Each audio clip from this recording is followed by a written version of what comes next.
Hi. Um, I wanted to make a second video about the wheel. And this one's going to be more unscripted, but I do still have some notes. So if I'm looking down, that's what I'm looking at. So I was thinking about the different phases of experience, and I think that the wheel is already a really good template to a good template to capture that. It's a good encapsulation of it. Maybe encapsulation is not the right word. Representation. Um, so I was thinking about um, I heard someone else say this, the sublimation of lived experience to art, and that got me thinking that there is solid experience, liquid experience, and gaseous experience, um, and maybe it's a little bit lacking nuance. Maybe they should be distinguished in another way, but I feel like the wooden wheel itself is great to be solid experience. The self is liquid experience, and the sphere, the ball, is gaseous experience. And I think I was talking to a mathematician friend, genius woman, love her, about some shapes, and now I think that a ball is more a ball is a better expression of like what I was saying is the sphere before, and I'll tell you more about that later. I want to talk about shapes as well. So this is just like notes about the wheel. Um, but I think that I started out by sort of trying to characterize the liquid experience, the self, the humanness that occurs, and I feel like it's apt because you can take the self can take the form of the environment which contains it, liquids, and are flowing and uh, yeah, sort of subject to the um, divisions and connections of the world that it finds itself in. So I thought that was fitting. You sort of like just run along in your life and are enacted upon, and you also enact upon the world. You act on the world. Um, for example, solid experience is the wooden wheel, the physical wheel, the world around you. Um, Things that you can see and hear and touch and smell and taste. And I think that's it.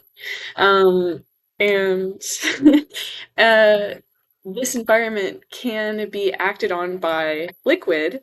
For example, solids can be dissolved in a liquid solvent. And, you can change things in the world, basically. So that's cool. Um, and, of course, the three-dimensional space is occupied by gaseous experience. So that's everything that fills the ball. And it's mysterious, it's diffusive, it's unfixed. It can have very, very high energy that continues expanding the boundaries of its container, whatever its container is. And I think that's a good transition to talk about the larger shapes of the wheel and the ball. And so the reason, I'll just say the reason am thinking now it's more of a ball than a sphere, is because just in math, I guess, I'm not a mathematician, but my friend was saying that a ball is like a filled space, a filled sphere. So something like, I left my tea in the other room. One sec.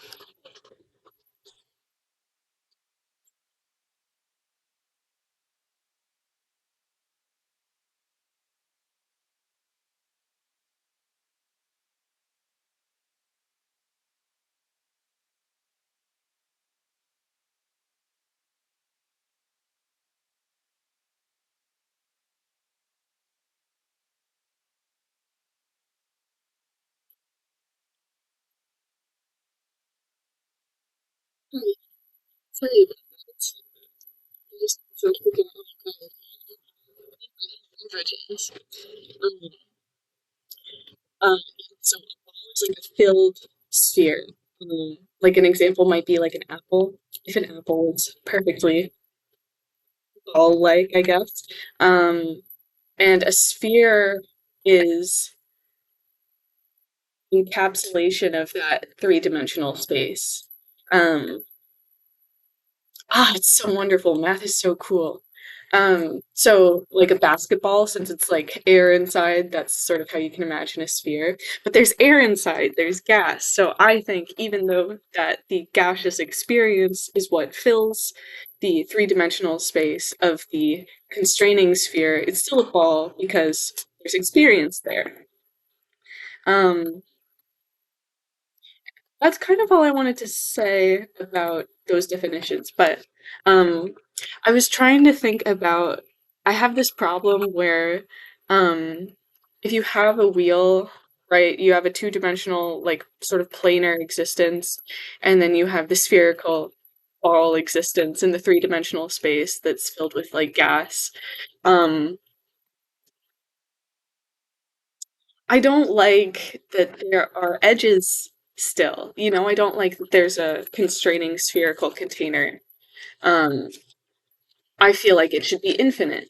And so I was trying to, I'll draw some more. Um, well, I guess I already drew it here. So I was trying to think like if the sphere all of these stacked wheels in all of these stacked like two-dimensional wheels just go infinitely upwards because I believe that there's infinite of them. And you can travel through that gaseous space in the you know three-dimensionally. Then they must just extend infinitely upwards and downwards, right?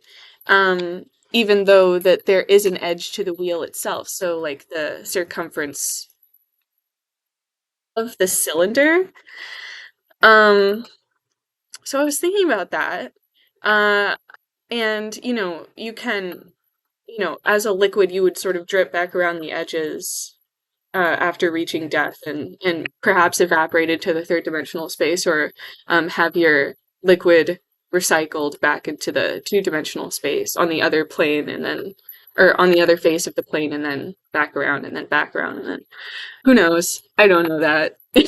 um, but I kind of didn't like the since I'm not a mathematician, it was hard for me to imagine that infinitely tall cylinder didn't have edges, like faces, somewhere. Like I suppose it could be infinite, but that's really hard for me to imagine. So I was trying to figure out what shape could be applied to make it infinite and finite at the same time. And no names. My friend was telling me that like that is apparently a pretty easy problem. So there's something called the one-point compactification of a cylinder. And I was reading a little bit about this. Not much, but um so the problem I guess I was having is that if you make this cylinder infinitely long, I also want it to be self-feeding. I want it to sort of eat itself like an Ouroboros situation. I think that's that snake's name. So I imagined like a donut, the cylinder could like wrap around, but then oh no, it's another wheel. And so then it would have an atmosphere around it. Some sort of ball, and then it would just go on and on and on and on and on that way. But I think the one point compactification of a sphere solves this problem, or a cylinder solves this problem, really well. And I'm not gonna explain it. I'm not gonna explain it. Um, but because I don't understand it very well. But it's like if you have a cylinder and the sort of like circles inside it get infinitely smaller, there's like one point that you can write as both positive and negative infinity that are the same.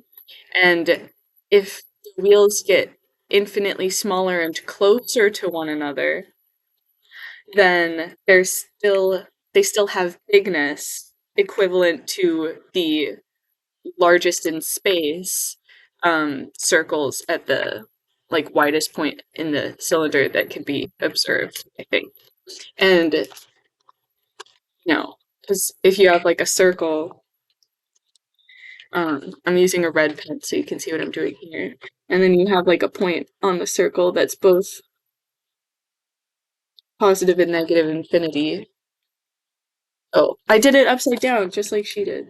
Okay, but then if you have, eh, I fucked that up. But then if you have a line, that red line that you want to wrap around the circle, how to do that is also apparently an interesting question. And I really like that it's interesting, but because it's a line, and it's got arrows on the end, so you know it's a line and not like a line segment. And so if, oh, imagine they're touching right there. But if you see how triangles again, uh-oh, but you see how like these 2 points on this line here are closer together than these 2 points here.